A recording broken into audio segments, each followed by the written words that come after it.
మద్యం కుంభకోణం కేసులో సిట్ దాఖలు చేసిన 305 పేజీల ప్రాథమిక అభియోగ పత్రం ఆదివారం వెలుగు చూసింది. అందులోని అంశాల్ని విశ్లేషిస్తే వైసీపీ మద్యం ముఠాను తెర వెనుక నుంచి నడిపించిన బిగ్ బాస్ మాజీ ముఖ్యమంత్రి జగనేనని స్పష్టమైపోయింది. మద్యం సరఫరా కంపెనీలు, డిస్టిలరీల నుంచి కొల్లగొట్టిన ముడుపుల సొమ్ము చివరగా జగన్కే చేరిందని వెల్లడైంది.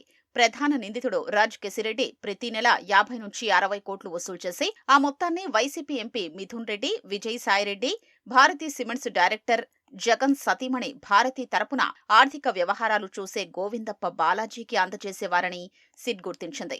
వారు ఆ సొత్తును ఎప్పటికప్పుడు జగన్ కు చేర్చేవారని తేల్చింది. ఇలా 5 ఏళ్లలో 3,500 కోట్ల మేర కొల్లగొట్టినట్లు ప్రాథమిక అభియోగ పత్రంలో పేర్కొంది.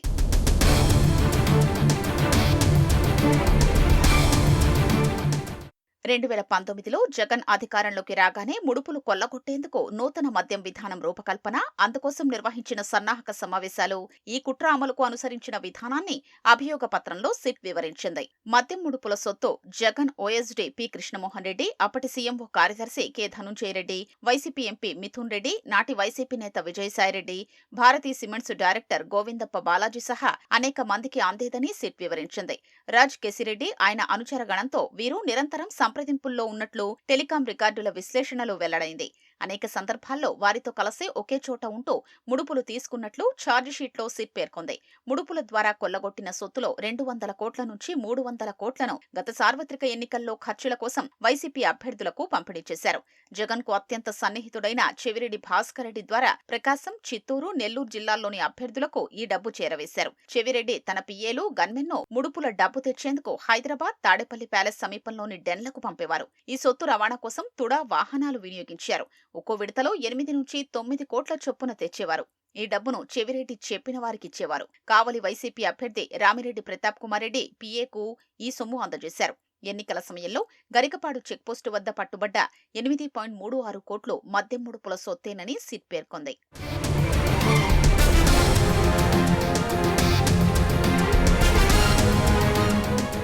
ముడుపులు కొల్లగొట్టేందుకే నూతన మద్యం విధానం రూపొందించారని సిట్ తేల్చింది. ఆయా బ్రాండ్ల మూలధర ఆధారంగా ఒక్కో కేసుకు 150 నుంచి 600 చొప్పున ముడుపులు వసూలు చేశారు.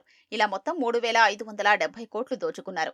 ఈ సొమ్ము చివరకు జగన్ కు చేరేది. మద్యం సరఫరా కంపెనీలకు త్వరగా చెల్లింపులు చేసినందుకు వారి నుంచి ఏపీఎస్ బీసీఎల్ పొందే రాయితీ విషయంలో జీవోల్ని తుంగలోకి తొక్కి ప్రభుత్వ ఖజానాకు 64 కోట్ల మేర నష్టం కలిగించారు. ఏపీఎస్ బీసీఎల్ ద్వారా అత్యధిక ఆర్డర్లు పొందిన 40 కంపెనీల నుంచే వైసీపీ ముఠాకు 90% ముడుపులు అందాయి. మద్యం సరఫరా ఆర్డర్లు, బ్రాండ్ల రిజిస్ట్రేషన్లను మ్యానిపులేట్ చేశారు. ప్యాకేజింగ్, ముడి పదార్థాలు, ప్రచార ఖర్చులు, ఇతర అవసరాల కోసం డబ్బు వెచ్చించామంటూ నకిలీ ఇన్వాయిస్లు, తప్పుడు ఈవే బిల్లులు, నకిలీ వాహనాల నెంబర్లు సృష్టించి దోపిడీకి తెరలేపారని సిట్ పేర్కొంది.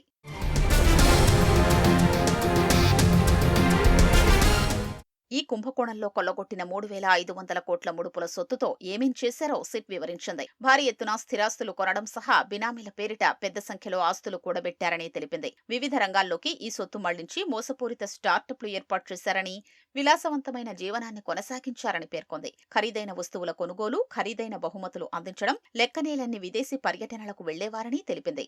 హవాలా ద్వారా విదేశాలకు డబ్బు తరలించి ఇనుప ఖనిజం తవ్వకాల్లో పెట్టుబడులు పెట్టేందుకు యత్నించారని, ముడుపుల సొత్తు మూలాలు తెలియకుండా నల్లధనం లేయరింగ్, లాండరింగ్ కు పాల్పడ్డారని సిట్ వివరించింది. మద్యం ముడుపుల్లో కమిషన్ల ద్వారానే కాకుండా సొంతంగా కొన్ని మద్యం సరఫరా కంపెనీల్ని ఏర్పాటు చేసుకుని రాజ్ కెసిరెడ్డి దోచుకున్నారు. ఈ సొత్తుతో తూకేకుల ఈశ్వర్ కిరణ్ కుమార్ రెడ్డితో కలిసి అనేక స్టార్టప్ కంపెనీలు ఏర్పాటు చేశారు. అప్పటికే ఉన్న కొన్ని కంపెనీల్ని కొనేశారు. ప్రధానంగా ఈవీలు, ఫార్మా, లాజిస్టిక్ రంగాల్లో కంపెనీలు పెట్టారు. వాటికి పరిశోధనా వ్యయం, నిర్వహణ ఖర్చులు, ఉద్యోగుల వేతనాలు, ఇతర ఖర్చులన్నింటికీ మద్యం ముడుపుల సొత్తే వాడారు. రాజ్ కెసిరెడ్డి ఈడీ ఎంటర్టైన్మెంట్స్ పేరిట సినీ నిర్మాణ కంపెనీ ఏర్పాటు చేసి స్పై అనే సినిమా తీశారు. దీని ద్వారా నల్లధనాన్ని వైట్లోకి మార్చుకున్నారు. ఆ డబ్బుతో హైదరాబాద్ శివార్లలో భారీగా భూములు కొన్నారు. రాజ్ కెసిరెడ్డి, ఈశ్వర్ కిరణ్ కుమార్ రెడ్డి మద్యం ముడుపుల సొత్తుతో అత్యంత ఖరీదైన కార్లు కొనుగోలు చేశారు.